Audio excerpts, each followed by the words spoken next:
નમસ્કાર, CB24 news સાથે હું રેશમા આપનું સ્વાગત કરું છું. અમેરિકાએ સતત 12મી રાત્રે ઈરાન ઉપર હુમલો કર્યો. આ વખતે ખુઝેસ્તાન, બુશેહર, હોર્મોઝગાન અને ઇલામ પ્રાંતોમાં અનેક સ્થળોએ મિસાઇલ અને હવાઈ હુમલા થયા. અમેરિકી રાષ્ટ્રપતિ ડોનાલ્ડ ટ્રમ્પે કહ્યું કે ઈરાન ખરાબ રીતે હારી ગયું છે. ટ્રમ્પે કહ્યું કે જો ઈરાન હોર્મુઝ સ્ટ્રેટમાં કોઈ જહાજ ઉપર હુમલો કરે છે તો અમેરિકા જવાબમાં ઈરાનના પુલો અને વીજળી ઘરો ઉપર બોમ્બમારો કરશે. તેમાં તહેરાનની અંદર આવેલા ઠેકાણા પણ સામેલ થશે. અમેરિકી સંરક્ષણ મંત્રી પીટ હેગસેથે જણાવ્યું હતું કે ઈરાન સાથેના યુદ્ધ ઉપર અત્યાર સુધીમાં $37.5 અબજ ખર્ચ થઈ ચૂક્યા છે. તો બીજી તરફ યમનના હુતી વિદ્રોહીઓએ દાવો કર્યો છે કે તેમણે સાઉદી અરબના ઓઇલ ટેન્કર એન્સેલિયા અને લૈલાને મિસાઇલો અને ડ્રોનથી નિશાન બનાવ્યા.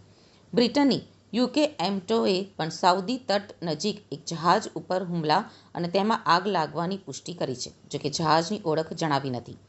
હુતીઓના આ પગલાંથી બાબ અલ મંદેબ સ્ટ્રેટમાં તણાવ પેદા થયો છે અને વૈશ્વિક ઓઇલ પુરવઠાને અસર થવાની આશંકા વધી ગઈ છે.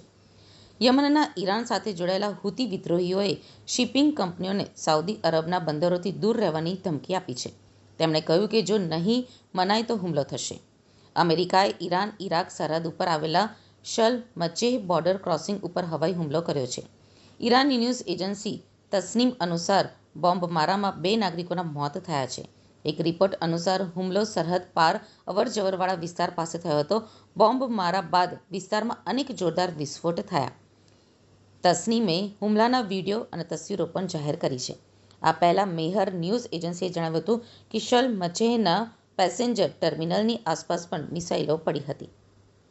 This is with this skirmish we have with the Islamic Republic of Iran, and I call it that because let me tell you, they're getting hit so hard, and they want to make a deal. But I say they're not ready to make a deal. Because every time they make a deal, they want to change it and everything. They're not ready. They'll be